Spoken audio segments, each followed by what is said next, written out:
بسم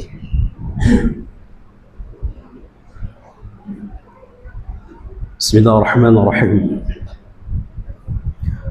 السلام عليكم ورحمة الله وبركاته.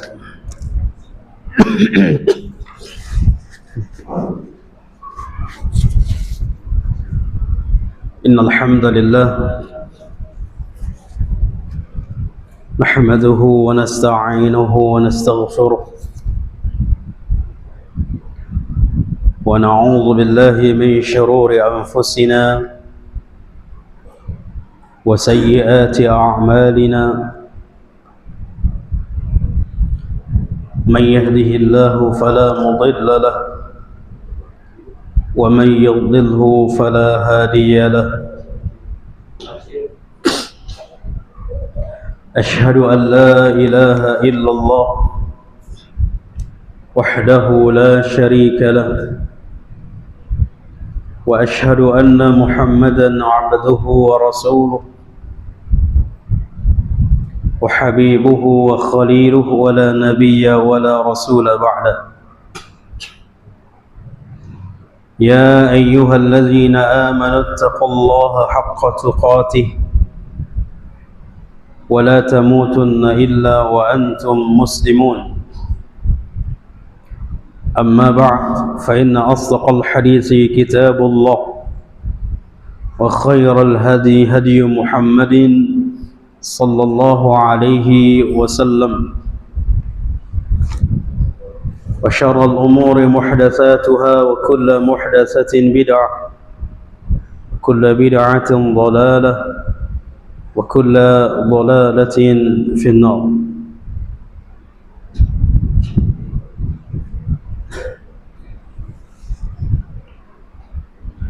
أحبتي في الله رحمني ورحمكم الله. Alhamdulillah, kita bersyukur kepada Allah Rabbul Izzati wal Jalalah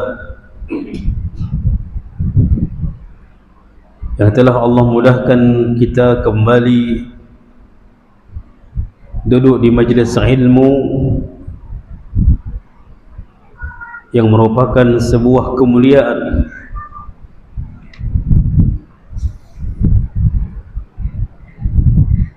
yang sangat dicintai oleh Allah Rabbul Izzati wal Jalalah. Abu Hurairah, salah seorang sahabat yang mulia radhiyallahu anhu, pernah mengatakan, mempelajari satu bab ilmu, mempelajari perintah dan larangan, perkara-perkara yang haram, perkara-perkara yang halal di dalam agama Islam. Faham kita masalah itu semuanya, lebih aku sukai daripada 70 kali jihad.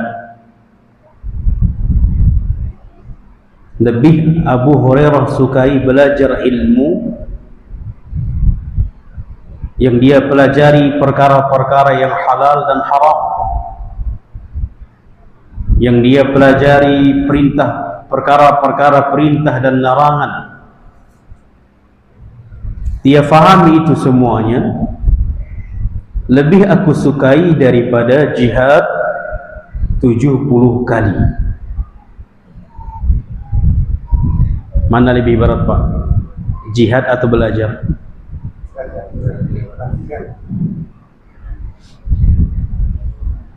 Makanya juga dikatakan oleh Al-Imam Muhammad bin Idris Asy-Syafi'i rahimahullahu ta'ala rahmatan wasi'ah, beliau mengatakan, talabul ilmi afdal min salatin nafilah.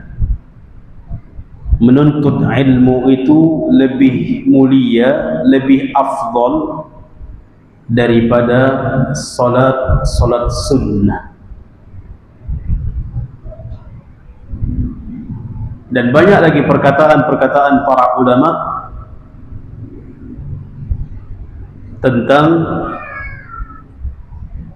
kedudukan orang-orang yang belajar, tentang kemuliaan orang-orang yang belajar. Dan alhamdulillah Allah mudahkan kita duduk, dan insyaallah kita akan mengkaji dari firman Allah dan juga dalam hadis Nabi sallallahu alaihi wasallam. Ahibbati fillah rahimani wa rahimakumullah. Malam ini kita mengkaji tafsir, dan alhamdulillah tafsir surah Ad-Duha sudah selesai. Dan itu semua adalah nikmat dari Allah. Dan kita masuk kita masuk kepada surah yang baru setelah surah Ad-Duha, adalah surah Al-Lail.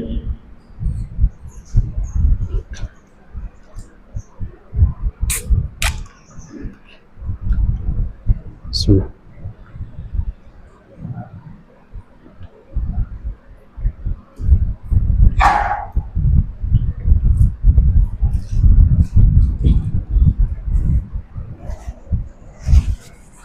Surah Al-Lail.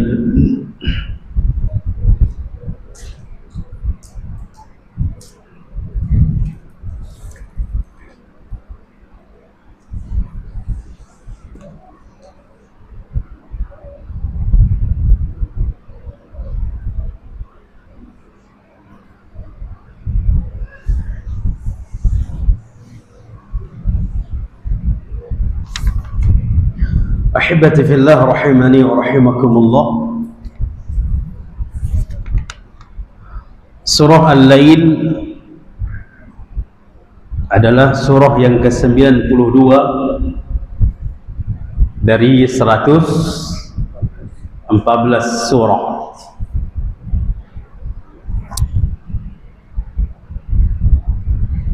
Tapi menghitungnya dari Al-Fatihah.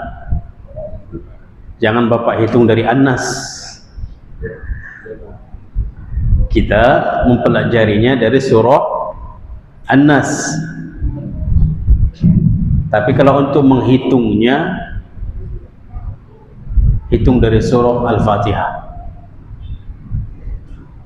Karena kalau surah An-Nas, dari hitung dari surah An-Nas sampai Al-Lail, tak dapat 92. Tak sampai 92.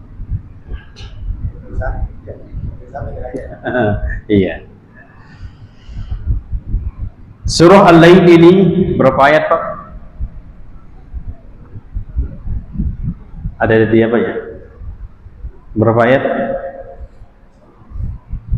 21 ayat. Ya.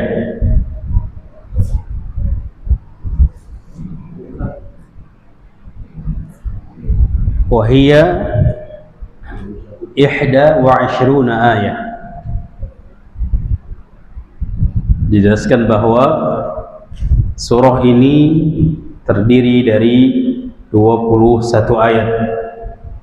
Wahia Makkiyah,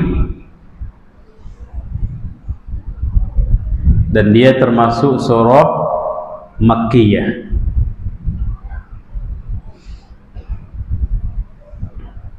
Karena memang banyak terlebih di juz amma itu surah-surah Makkiyah dibandingkan dengan surah Madaniyah. Karena di dalam surah Makkiyah itu atau surah-surah Makkiyah itu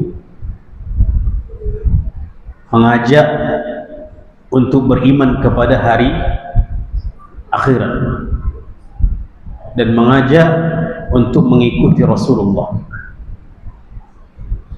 Juga ancaman-ancaman orang yang tidak beriman dengan hari akhirat. Demikian juga ancaman-ancaman orang-orang yang tidak mengikuti Rasulullah. Ahibati fillah, surah Al-Lail ini surah yang bercerita tentang orang-orang yang dermawan dan orang-orang yang bakhil. Orang-orang yang dermawan dan orang-orang yang bakhil. Dan kemudahan-kemudahan yang Allah berikan, baik itu di dunia maupun di akhirat, Allah berikan banyak kemudahan bagi orang-orang yang dermawan. Allah janjikan itu di dalam surah ini. Allah jelaskan itu di dalam surah ini, surah Al-Lail. Demikian juga sebaliknya, orang-orang yang bakhil, yang taunya ingin menambah angka saja, dia tidak mau mengurangi angka, karena kalkulatornya, perhitungan dirinya, mengurangi angka dari yang dimiliki itu merugikan. Dia punya angka 2. Kalau dia kurangi separuhnya atau satunya, dia menganggap itu adalah merugikan. Maka Allah jelaskan nanti dalam surah ini bagaimana sulitnya yang Allah berikan kepada mereka orang-orang bakhil. Kesulitan di dalam kehidupan dunia dan kesulitan terlebih kehidupan akhirat. Mau pilih yang mana, Pak? Sulit di dunia atau di akhirat? Dua-duanya tidak. Pilihan cerdas.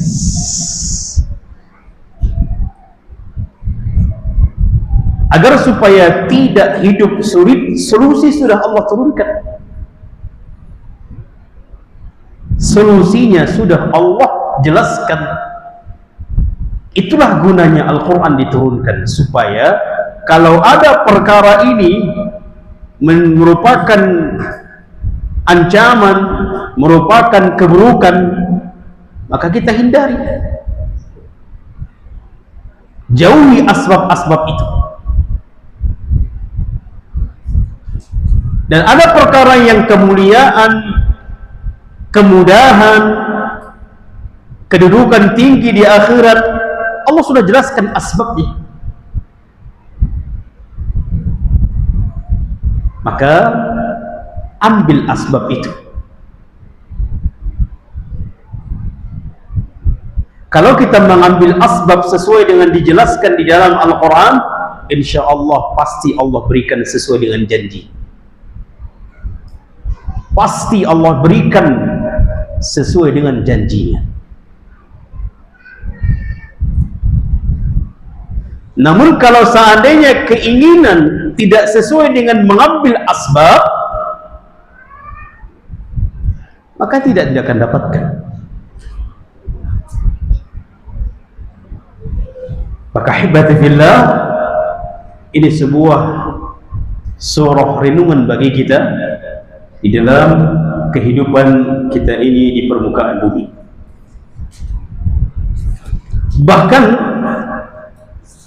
surah ini diawali dengan sumpah atau tidak?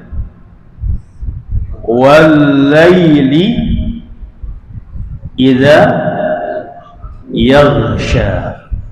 Wal-laili, waw diawali dengan huruf waw, huruf qasam, huruf sumpah. Kata para ulama, mulai dari ayat 1 dan ayat 2, ayat 3 itu adalah sumpah. Yang tujuan sumpah adalah untuk memperkuat apa setelah sumpah itu.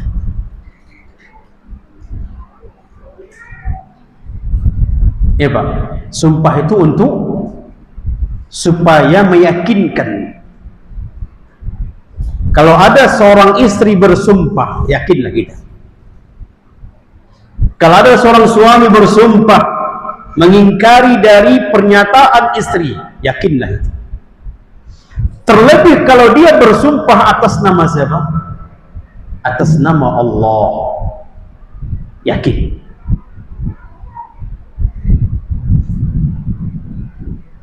Berarti tujuan di antara tujuan sumpah adalah meyakinkan kepada yang mendengar sumpah itu. Itu manusia dengan manusia, kita harus yakin, harus percaya.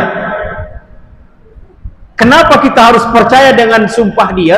Karena dia bersumpah atas nama Allah, menghormati Allah, nama Allah, memuliakan nama Allah.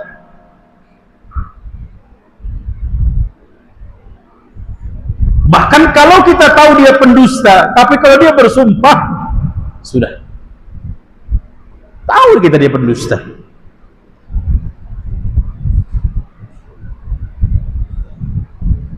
Udah ada. Oh, itu jam pondok kan? Pondok pesantren. Masya Allah. Jadi untuk meyakinkan, itu manusia yang bersumpah, diminta kita meyakini, mempercayai, karena dia bersumpah atas nama Allah. Terlebih siapa yang bersumpah di dalam ayat ini? Allah Azza wa Jalla. Allah Jalla Jalaluh bersumpah di dalam ayat ini sebagai bentuk supaya yang mendengar, supaya yang mempelajari, supaya yang membaca yakin setelah sumpah itu apa yang dijelaskan oleh Allah. Itulah nanti orang-orang bakhil, orang-orang yang dermawan. Untuk memperkuat keyakinan orang yang dermawan dan untuk memperkuat orang-orang yang bakhil, inilah janji-janji Allah kepada orang dermawan, inilah janji-janji Allah kepada orang yang bakhil. Dan diawali pernyataan itu dengan sumpah Allah sehingga kita semakin yakin seyakin-yakinnya. Kalaupun Allah tidak mengawali dengan sumpah, pasti kita yakin. Apalagi Allah yang berbicara di dalam Al-Quran. Kalau kita tidak yakin apa yang di dalam Al-Quran, kufur. Silakan cari Tuhan selain Allah. Silakan cari kitab selain dari Al-Quran. Karena Al-Quran itu dijadikan kitab umat Islam bagi umat Islam yang meyakini Allah dijadikan sebagai Rabb, sebagai Tuhan. Jika Muslim itu meyakini, kalau tidak yakin, silakan Tuhan cari Tuhan selain Allah. Kalau tidak yakin, cari Al-Quran, cari kitab sendiri Al-Quran. Karena itu milik orang yang meyakini.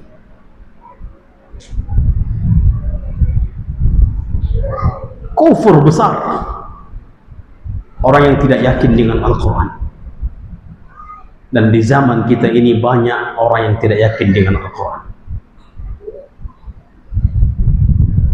Hampir abad-abad dahulu sudah dikatakan itu hanya tulisan biasa, itu hanya kitab biasa, itu hanya bentuk cerita-cerita biasa.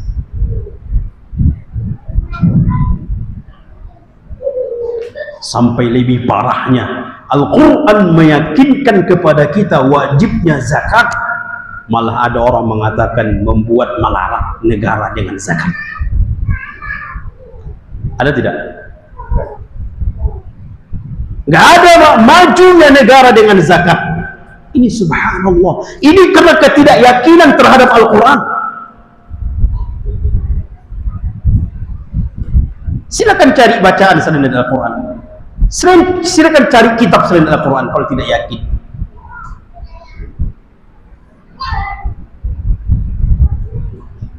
Subhanallah.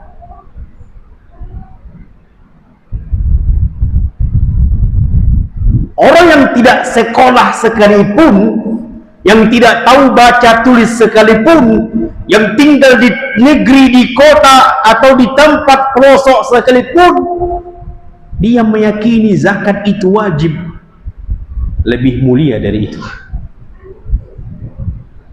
Lebih mulia orang seperti itu daripada sekolah tinggi, yang sekolah tinggi menghadirkan keraguan terhadap Al-Quran. Apa gunanya sekolah tinggi?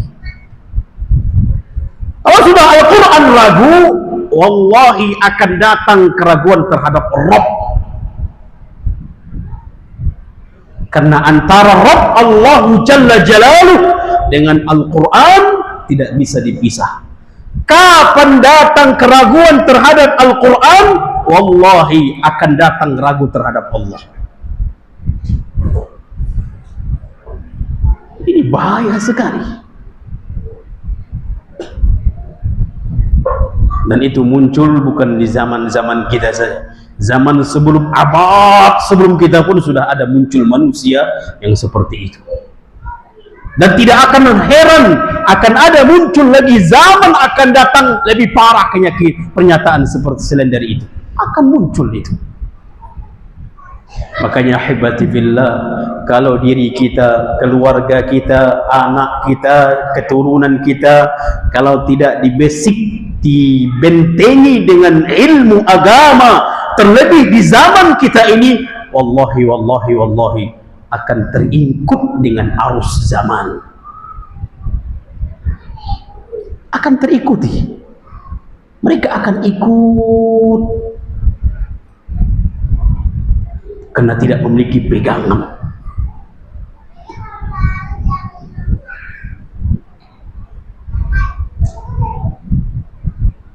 Makanya ahibati fillah, di sini kita semangat untuk belajar, semangat untuk mengajarkan agama, semangat untuk mendakwahkan agama, semangat.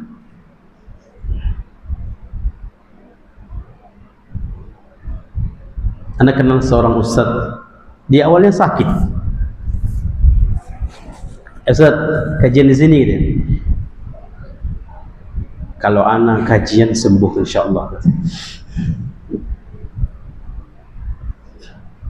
Padahal lumayan jauh jaraknya. Itu saking semangatnya di dalam mendakwahkan agama.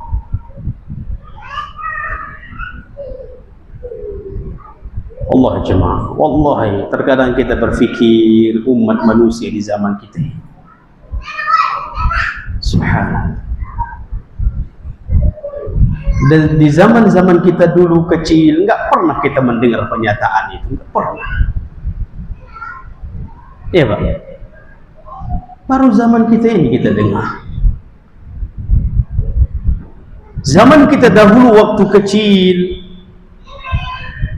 kita tidak pernah mendengar agama itu sama. Siapapun yang menyembah, apapun yang disembah sama dengan menyembah Allah. Ini pernyataan dahulu kita waktu kecil nggak pernah kita dengar.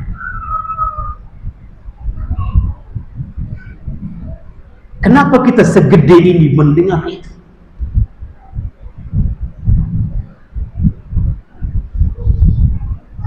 Apa tidak umat akan semakin hancur ke depannya kalau agama ini kita tidak dakwahkan, agama ini kita tidak ajarkan, agama ini kalau kita tidak pelajari. Karena isi agama dari zaman Nabi sampai hari kiamat, isi agama sama, gak ada beda. Mulai turun agama kepada Nabi SAW yang diperintahkan untuk mendakwahkan, mengajarkan kepada manusia di zaman itu, sampai hari kiamat isi agama sama.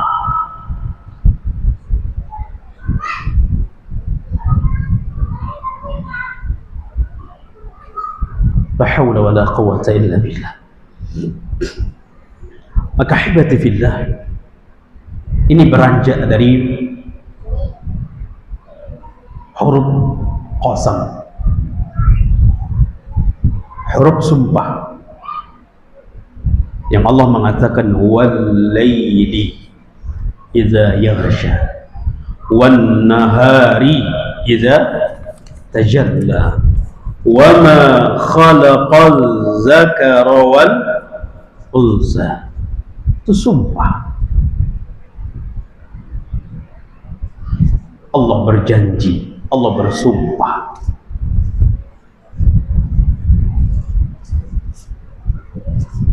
Dan Allah mengatakan innallaha la yukhliful mi'ad. Sesungguhnya Allah tidak pernah melanggar janjinya. Ahibati fillah rahimani wa rahimakumullah.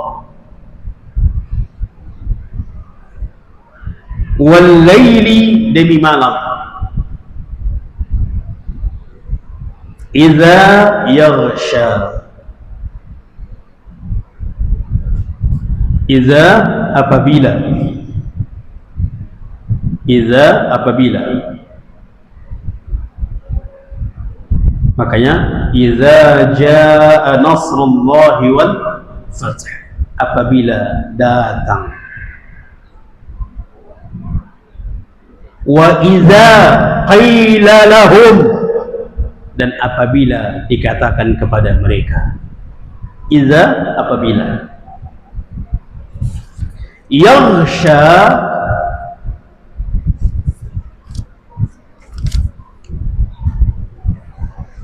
yaghsha, kalau kita lihat di makna perkataannya,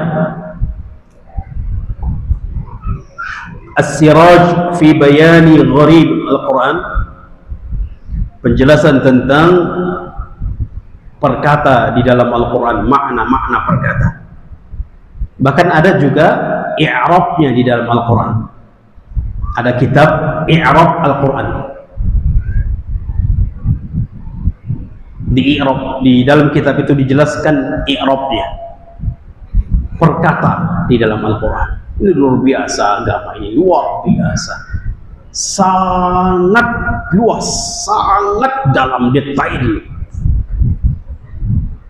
sampai i'rabnya itu pun dijelaskan. Dan alhamdulillah ulama-ulama kita sudah menulis kitab itu, i'rabul Al-Quran. Yaghsha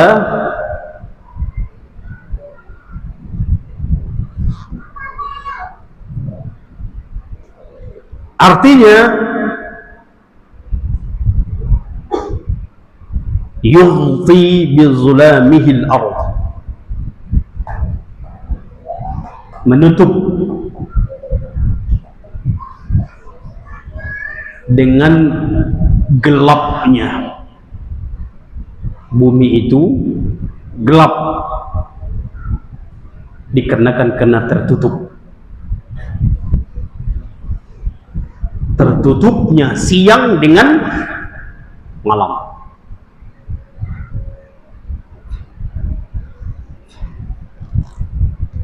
Berarti wal laili idza yaghsha, demi malam apabila tertutup.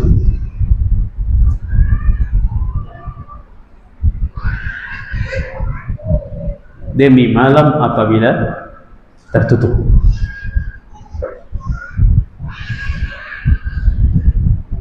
Menunjukkan waktu malam Allah bersumpah. Sebuah kaidah yang jangan pernah kita lupakan. Tidaklah Allah bersumpah dengan menyebutkan satu makhluk kecuali makhluk itu agung di sisinya. Itu kaidah yang harus dipegang. Dan orang yang belajar tafsir harus tahu ini kaidah.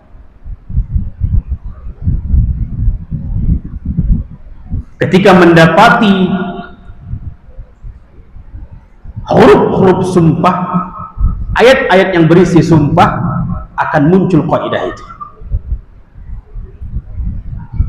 Tidaklah Allah bersumpah atas satu makhluk kecuali makhluk itu agung di sisi Allah. Makanya hibati fillah, di sini Allah agungkan waktu malam. Allah juga agungkan waktu siang. Setelahnya Allah bersumpah demi siang. Wan nahari idza tajalla.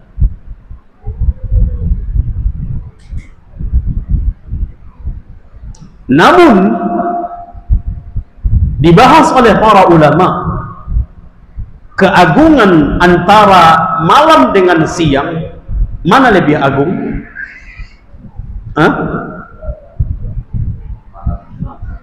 Malam.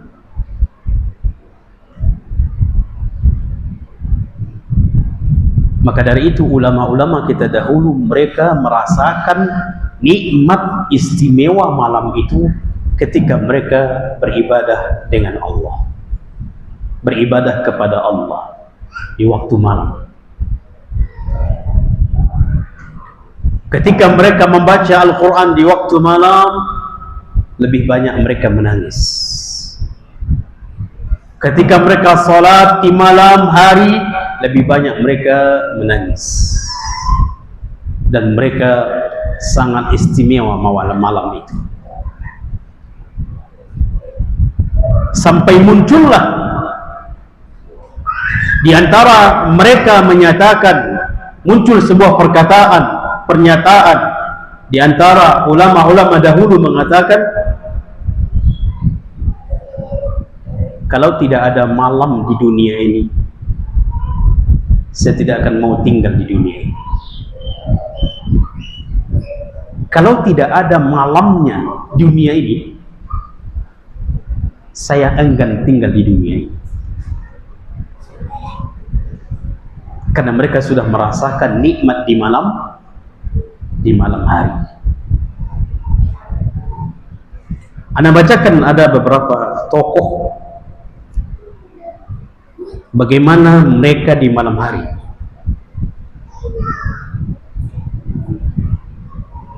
Rabi' bin Khaisam, ulama besar, termasuk ulama tabi'in, karena berguru dengan para sahabat, berjumpa dengan para sahabat. Di antara sahabat yang dijumpai oleh Rabi' bin Khaisam adalah Abdullah bin Mas'ud. Sampai Abdullah bin Mas'ud mengatakan di hadapan Rabi' bin Khaisam, wahai Rabi', jika Rasulullah melihatmu, jika Rasulullah hidup dan dia melihatmu, pasti dia mencintaimu, wahai Rabi' bin Khaisam. Kenapa Abdullah bin Mas'ud menyatakan itu? Karena karakteristiknya Rabi' bin Khaisam. Allah jemaah, terkadang kita tahu orang ini wataknya bagaimana, suka kita, senang dengan dia, padahal kita belum kenal kali sama dia.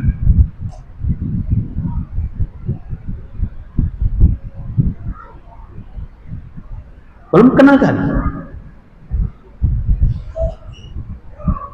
Abdullah bin Mas'ud mengatakan itu kepada Rabi' bin Khaisam. Kalau Rasulullah hidup dan dia melihatmu, pasti Rasulullah akan mencintaimu, wahai Rabi' bin Khaisam. Kenapa? Karakteristiknya.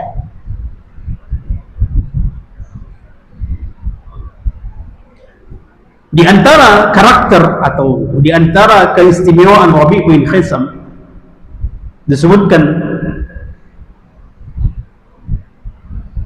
suatu malam Rabi' bin Khaisam ini membaca satu ayat ketika sholat malam, membaca satu ayat surah Al-Jasiyah. Surah Al-Jasiyah, surah yang ke-45. Surah Al-Jasiyah.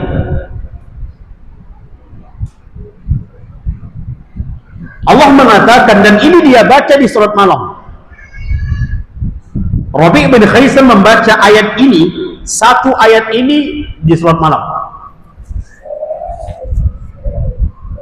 atau di hari awal atau dia baca di awal surah, karena ini sudah surah, ini adalah ayat yang ke-21. Dia baca di awal surah sampai di ayat ini, dia tidak bisa melanjutkan ke ayat ke-22, tidak bisa.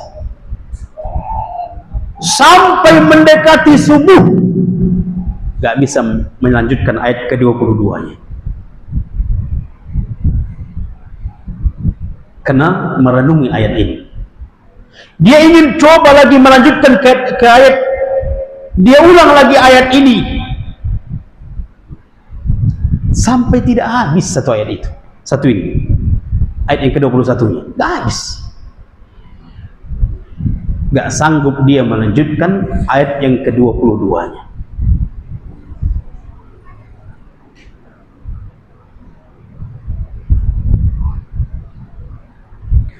Allah Subhanahu wa ta'ala mengatakan, am hasibal ladzina jatarahu as-sayyi'at an naj'alahum kalladzina amanu wa 'amilus shalihat sawa'an mahyahum wa mamatuhum sa'a ma yahkumun. Apakah mereka mengira sama kami perlakukan orang-orang yang jahat dengan orang-orang yang beriman dan beramal saleh? Apakah mereka mengira kami perlakukan mereka antara orang yang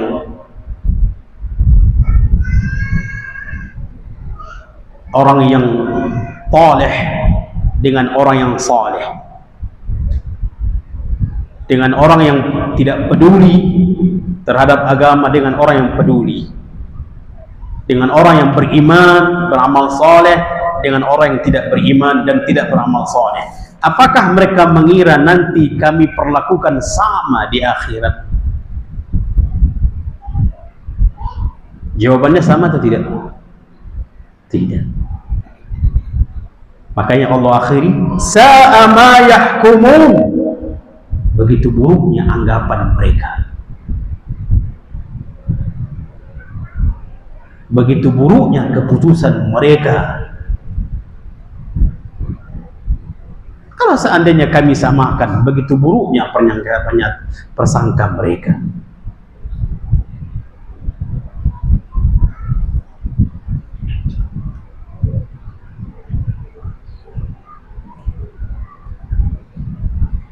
Beliau membaca ayat itu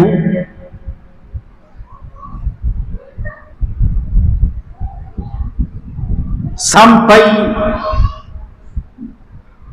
meneteskan air mata, bahkan itu hampir memasuki waktu subuh.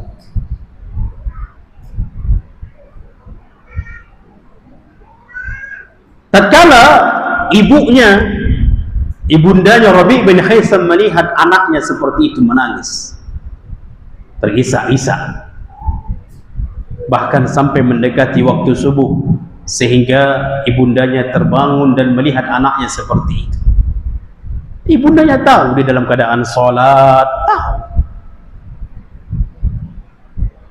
Sehingga selesai sholat, ibundanya bertanya kepada anaknya, wahai anakku, apa yang membuatmu menangis seperti ini? Adakah engkau membunuh jiwa?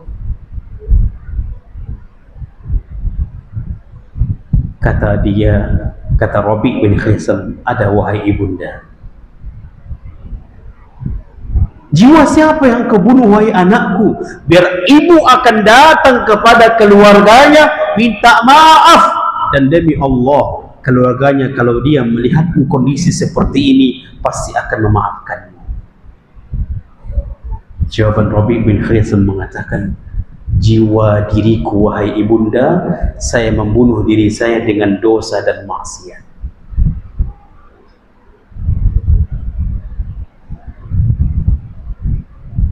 Kapan beliau baca itu? Di malam hari.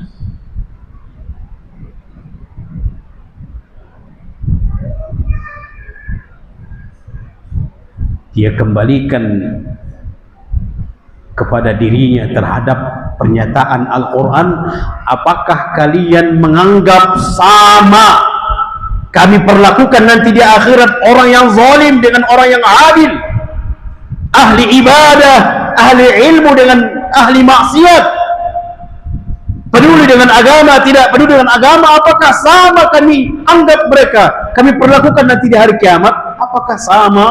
Rabi' bin Khaisam kembalikan pada dirinya, dia banyak dosa, dia banyak berbuat maksiat.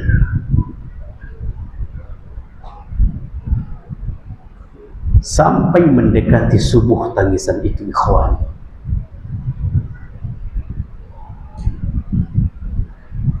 Demikian juga Rasulullah SAW minta izin kepada istrinya Aisyah agar dia tidak tidur dengan Aisyah. Diizinkan oleh Aisyah. Aisyah bercerita mulai dari takbir Nabi sudah menangis, sampai membaca ayat, sampai ruku, sampai sujud. Bahkan tangisan itu membasahi jenggot Nabi, membasahi baju Nabi, bahkan membasahi tempat sujud Nabi, sampai datang Bilal bin Rabah menunjukkan mendekati subuh.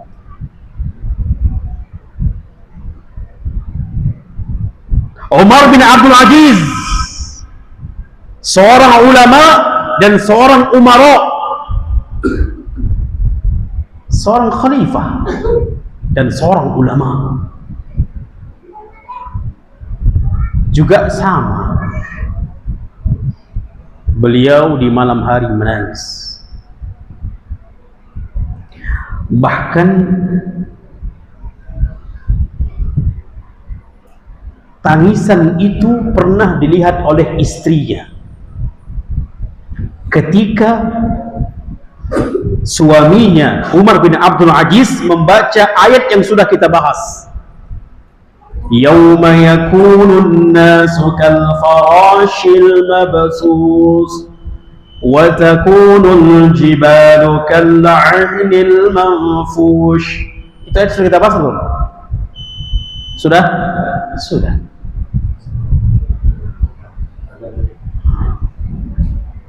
Dazan? Baik.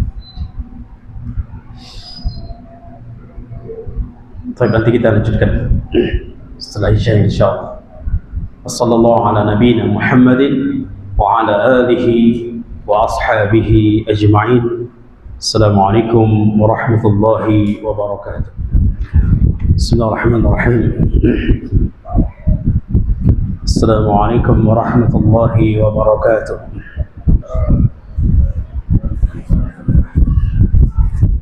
Alhamdulillah Rabbil Alamin, wal 'aqibatu lil muttaqin, wala 'udwana illa 'alal zalimin. Wassalatu wassalamu ala ashrafil anbiya'i wal mursalin wa ala alihi wa ashabihi ajma'in.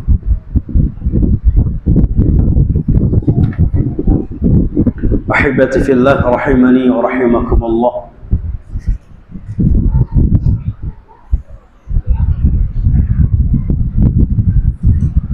Allah subhanahu wa ta'ala bersumpah demi malam dengan menyebut nama makhluk, yaitu waktu malam,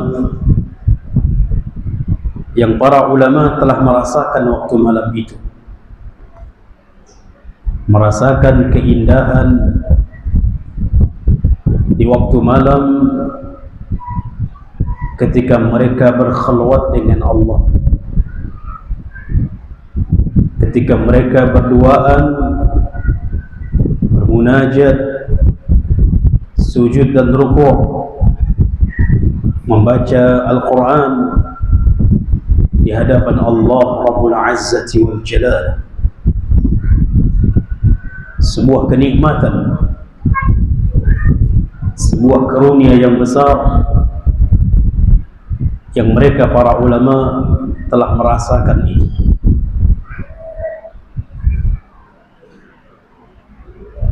Bahkan mereka penuh dengan tangisan di waktu malam tersebut.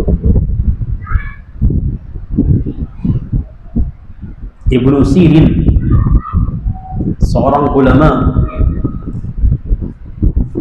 ketika di siang hari mereka sama, dia sama dengan yang lain. Bahkan manusia tidak bisa membedakan beliau dengan orang lain, padahal dia adalah seorang ulama. Namun ketika di malam hari,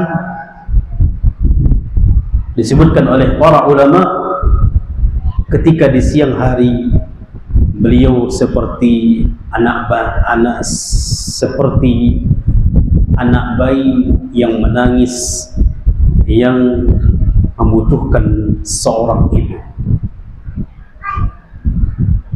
Di malam hari penuh dengan tangisan, ketika bermunajat dengan Allah, bermunajat kepada Allah, sujud rukuk kepadanya, merasakan nikmat, merasakan sebuah kebahagiaan tatkala tetesan mata itu jatuh ke tempat sujud. Demikian juga Rabi' bin Khaizam, ulama tabi'in, muridnya sahabat. Bahkan guru-guru mereka, yaitu para sahabat, merasakan itu semuanya. Bahkan gurunya para sahabat, yaitu Rasulullah SAW, juga merasakan kenikmatan, kebahagiaan tatkala di malam hari. Terlebih lagi kebahagiaan adalah tetesan demi tetesan mengalir dari matanya,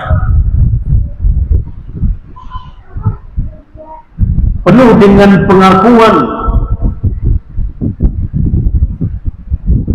i'tarafa bi dhanbihim, i'tarafu bi dhunubihim. Mereka menyatakan diri mereka seorang pendosa. Mereka menyatakan, mengikrarkan di dalam sujud mereka, di dalam munajat mereka, mereka butuh ampunan Allah, mereka butuh rahmat Allah, yang tatkala malam itu turun rahmat dan ampunan Allah. Mereka merasakan itu, wahibati fillah. Demikian juga Umar bin Abdul Aziz, tatkala di dalam sholatnya, yang menceritakan ini adalah istrinya yang bernama Fatimah. Kita tahu, istri yang tahu kondisi suaminya malam dan siang.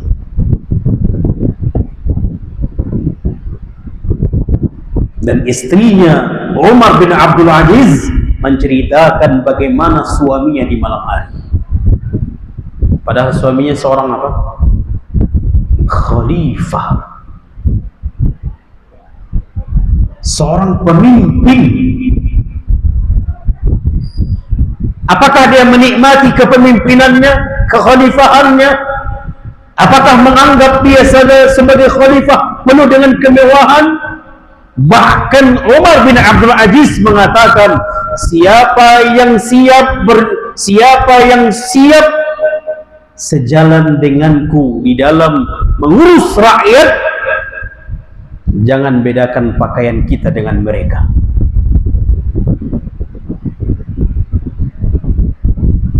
Jangan bedakan makanan kita dengan mereka. Jangan bedakan tempat tinggal kita dengan mereka. Jangan bedakan kendaraan kita dengan mereka. Kalau dia siap, akan ku angkat. Tapi kalau tidak siap, jangan ikut dengan kami mengurusi rakyat. Itu Khalifah Umar bin Abdul Aziz.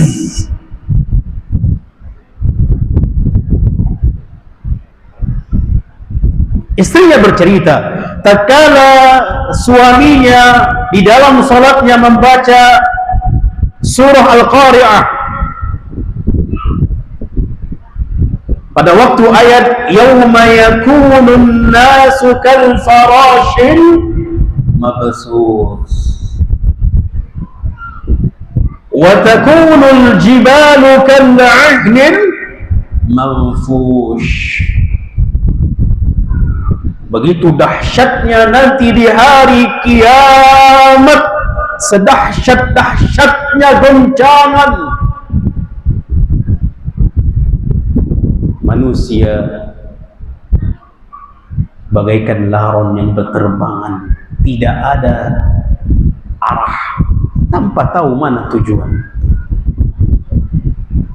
Ingin melarikan diri dari dahsyatnya hari kiamat, mau kemana mulai? Dan itu kalimat merasuk ke dalam Umar bin Abdul Aziz, ke dalam hatinya. Bahkan yang lebih besar dari dirinya, gunung, dirinya saja berterbangan. Lalu dia lanjutkan ayat yang menyatakan lebih besar dari dirinya. Wa takunul jibalu kal'ahnil manfush. Gunung seperti kapas yang diterbangkan. Maka terbayanglah dia betapa dahsyatnya di hari kiamat, sehingga dia lupa siapa dirinya. Dia lupa siapa dirinya. Maka dia mengatakan, ya aduha, menjerit. Yang menyatakan ini adalah Fatimah, istrinya. Dia menjerit. Bahkan dia terjatuh dari sholatnya. Fatimah menganggap apakah dia sudah sampai ajalnya atau belum. Fatimah terus melihat suaminya kondisi sholat seperti itu. Kata Fatimah, dan itu dia rasakan sampai mendekati waktu fajar.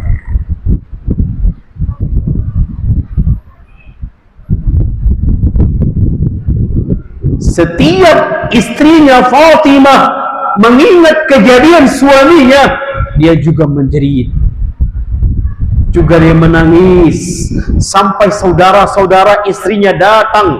Kita tahu saudara istrinya itu orang-orang hebat, orang-orang kaya. Saudara-saudara istrinya itu orang-orang hebat, sehingga mereka datang kepada Fatimah, istri dari Umar bin Abdul Aziz. Wahai saudariku, apa yang membuatmu hidupmu seperti ini? Engkau tahu kami ini siapamu dan siap akan membantumu. Kalau yang engkau tangiskan adalah perihal ekonomimu bersama suamimu, kami akan siap membantumu. Itu dinyatakan oleh saudara istrinya. Saudara-saudara istri ini orang hebat, punya dunia. Kalau yang membuat hidupmu seperti ini karena ekonomi penuh dengan tangisan, kami akan siap membantumu. Namun kalau kami tidak mungkin kami mengingat atau tidak mungkin kami menyatakan bahwa engkau adalah dipukul oleh saudara suamimu. Tidak mungkin, karena suamimu orang baik. Apa yang membuatmu, hai saudariku, menangis?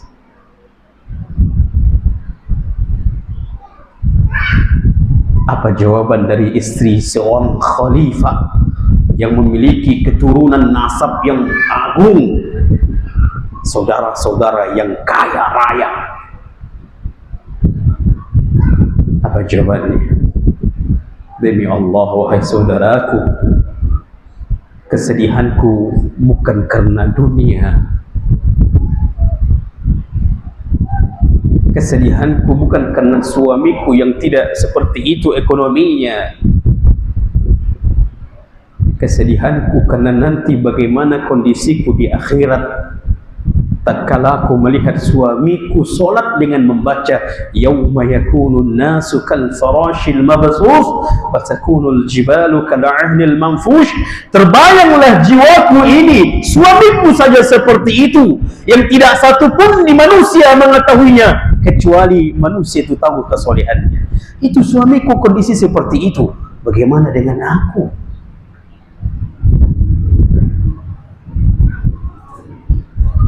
Itulah membuat mereka, dan itu kejadiannya di malam hari.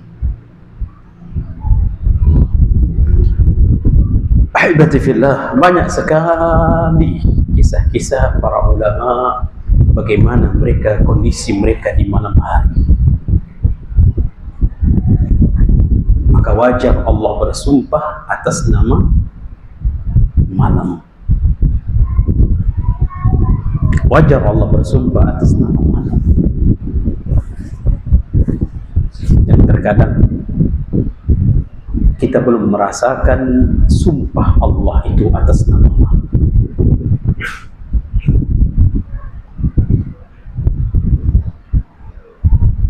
Levelnya Rabi' bin Khaisam mengaku diri di malam hari seorang pendosa.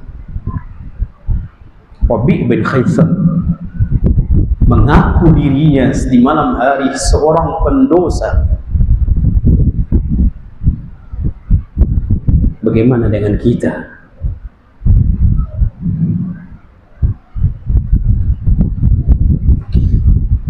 Semoga Allah Subhanahu wa Ta'ala berikan hidayah dan taufiknya kepada kita, sehingga kita benar-benar merasakan kemuliaan kedudukan di malam hari. Kemudian Allah bersumpah, wan nahari idza tajalla, dan demi siang apabila tajalla.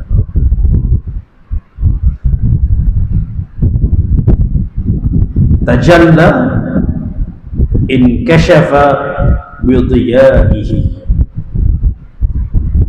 terbukanya, tersingkapnya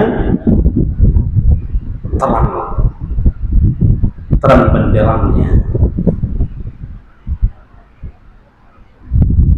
Jadi wan nahari idza tajalla, demi malam apabila terang benderang.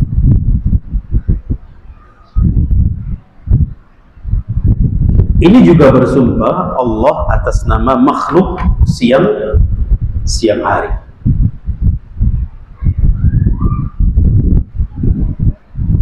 Jadi ini sejalan antara siang dan malam, yang mereka menggunakan waktu siang sebagai kerja untuk mencari rezeki, cari karunia.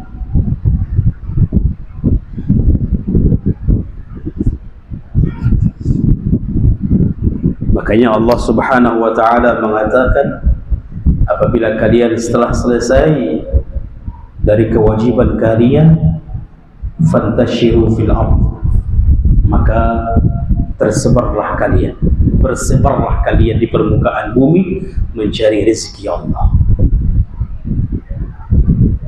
Fa idza qudiyatis shalah fantashiru fil ardh, apabila sudah selesai salat, apabila sudah selesai dari kewajiban, silakan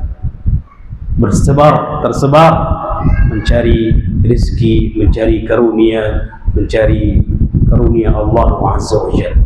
Dan apabila di malam hari mereka istirahat. Ada seorang ulama Amir bin Qais. Amir bin Qais. Kalau di malam hari habis Isya, dia datang habis pulang dari masjid, dia pulang ke rumah. Pulang ke rumah, makan roti, kemudian minum, istirahat, tidur sejenak. Habis itu dia bangun kembali. Jadi silakan tidur kita malam hari, setelah itu kita bangun. Kenapa? Karena di malam hari, bangun di malam hari itu adalah ciri-cirinya orang muttaqi, orang bertakwa. Allah sebutkan di dalam Al-Quran surah Az-Zariyat, innal muttaqina fi jannati wa uyun. Sesungguhnya orang-orang bertakwa itu fi jannat, di syurga-syurga, wa uyun, di mereka melihat keindahan mata air. Akhirina ma atahum rabbuhum, mereka mengambil. Akhirina, mereka memperoleh, mereka mengambil, mereka merasakan. Ma atahum rabbuhum, apa yang Allah berikan kepada mereka, apa yang Allah datangkan kepada mereka. Innahum kanu qabla dzalika muhsinin, karena sesungguhnya mereka sewaktu di dunia mereka adalah orang-orang yang baik. Dan di antara kebaikan mereka di dunia, kanu qalilan minal lail ma yahja'un, mereka tidurnya sedikit di malam hari. Wabil ashari hum yastaghfirun, dan di waktu sahur mereka beristighfar. Ini ciri-cirinya orang bertakwa.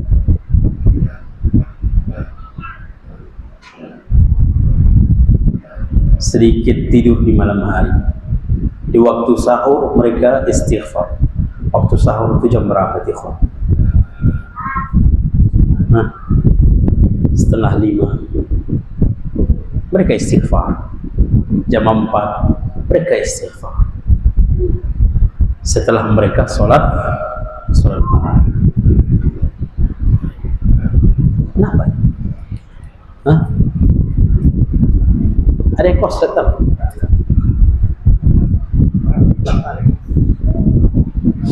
Jadi inilah mereka. Kipasnya agak nomor berapa?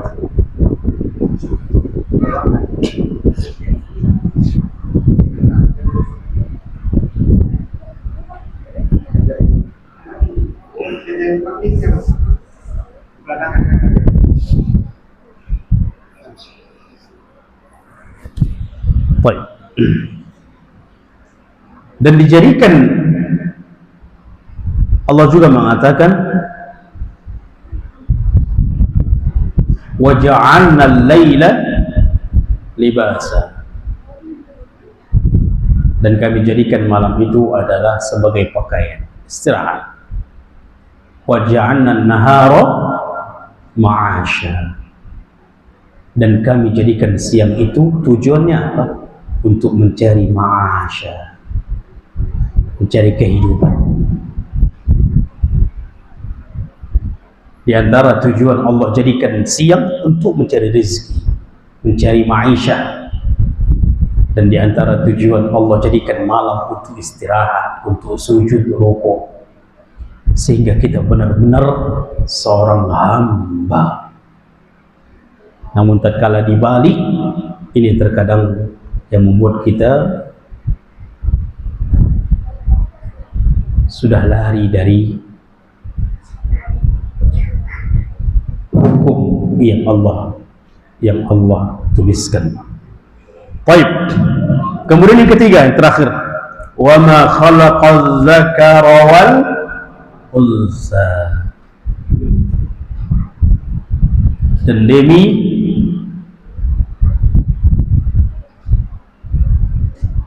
di sini ada dua.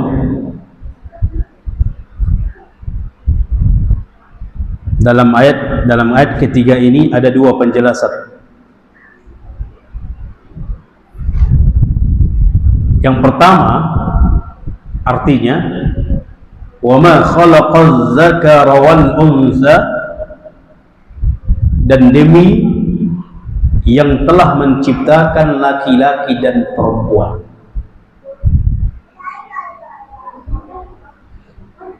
Artinya demi yang telah menciptakan laki-laki dan perempuan.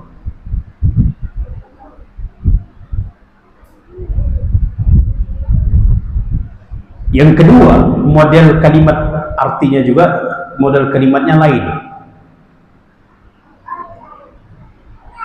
Yang kedua, dan demi penciptaan Allah terhadap laki-laki dan perempuan. Dan demi penciptaan Allah terhadap laki-laki dan perempuan.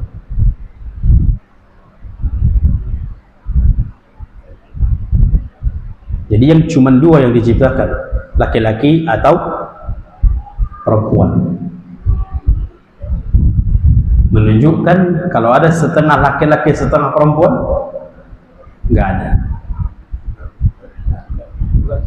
Hah? Berarti udah menciptakan sendiri gitu.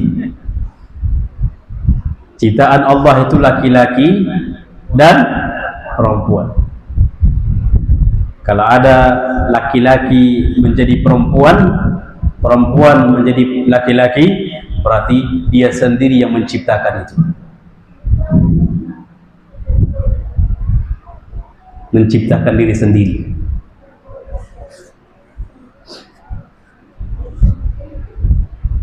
Makanya sering juga kita baca ayat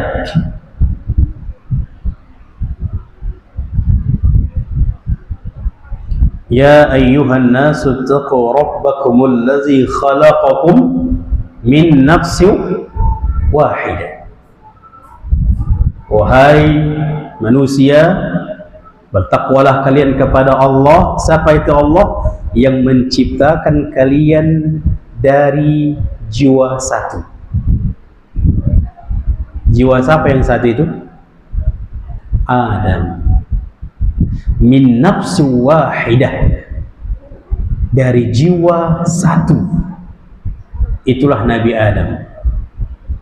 Wa khalaqa minha zawjaha, dan dari jiwa yang satu itu diciptakan berpasang-pasangan. Itulah muncul siapa? Adam. Dari mana Adam? Hawa. Itulah dari Adam itu muncullah istrinya.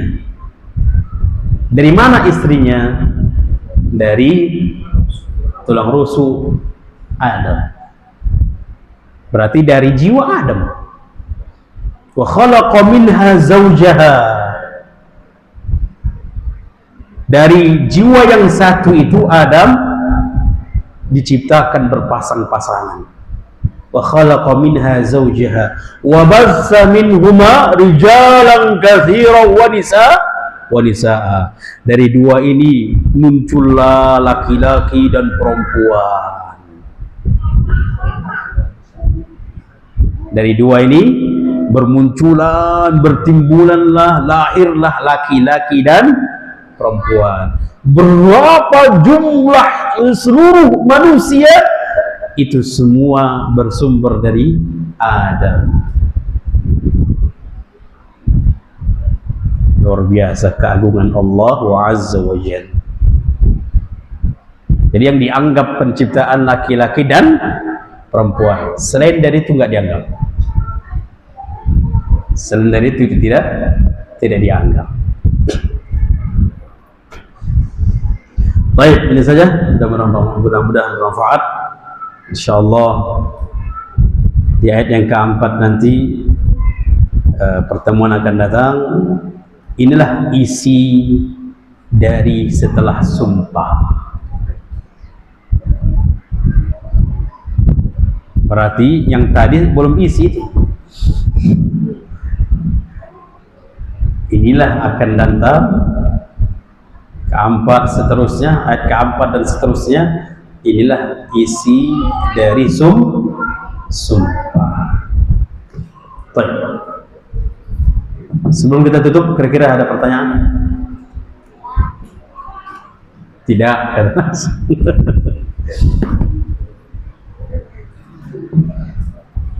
Baik. Kalau tidak ada, semua yang benar datang dari Allah, yang salah datang dari kami, kurang ilmu dan dari syaitan alatullah. Kami mohon ampun kepada Allah dan mohon maaf kepada seluruh jemaah. Kita tutup dengan doa kafaratul majlis. Subhanakallahumma wa bihamdika asyhadu an la ilaha illa anta astaghfiruka wa atubu ilaik. Akhiru da'wana alhamdulillahi rabbil alamin. Wassalamualaikum warahmatullahi wabarakatuh.